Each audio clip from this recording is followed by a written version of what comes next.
Hey, you guys. Happy Thursday.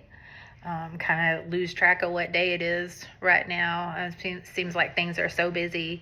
I know graduation season is upon us. Congrats to all of our graduates out there, regardless of where you're graduating from or what you're graduating with.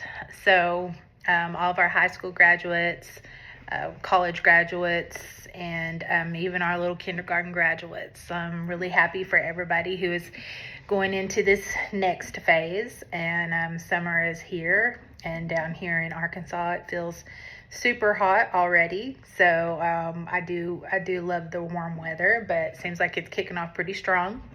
This is the first video that I've done after announcing that I was going to be doing a YouTube channel to support non-traditional and non-nuclear families.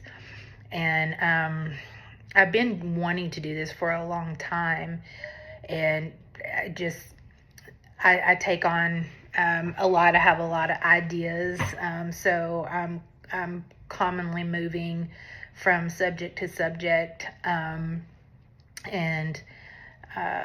it's hard for me to, keep my mind in one place all the time. But I did want to do my first video about this channel since I announced it, and I wanted to talk about oppression.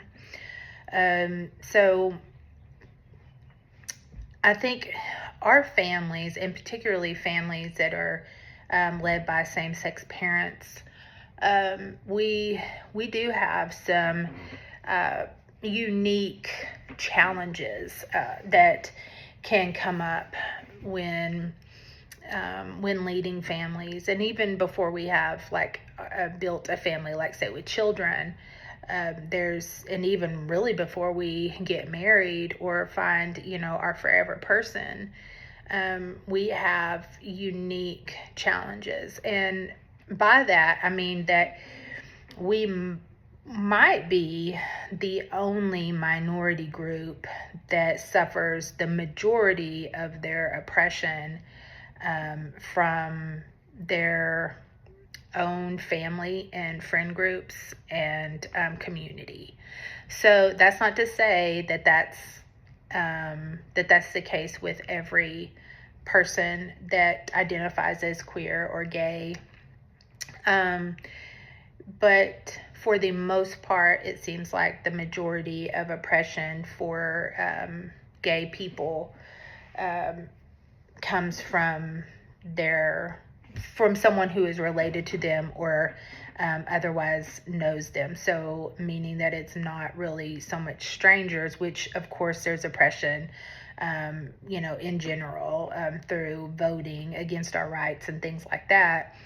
But we also oftentimes don't have the comfort of safety with our family of origin or our community, or sometimes even our friends. And that can make things particularly stressful, especially in times like what's going on right now. I think collectively, and like I said, I don't want to speak for every gay or queer person. That is not my intent. I know that we're not all the same. We don't all have the same views.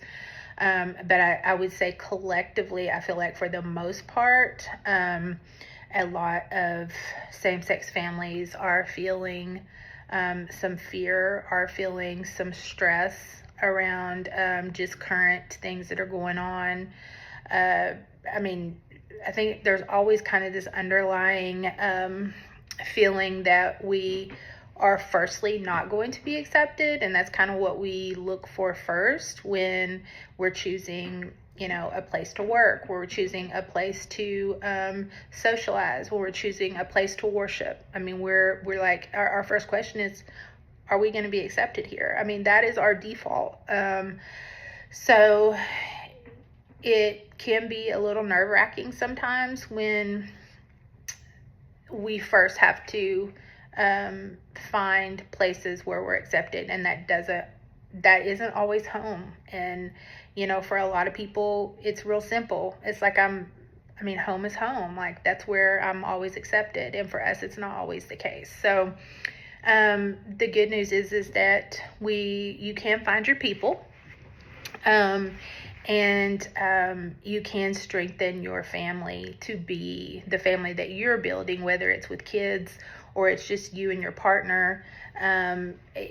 You can strengthen that to be your safe place going forward. Like, we end up making our own places because sometimes that's what we're forced to do.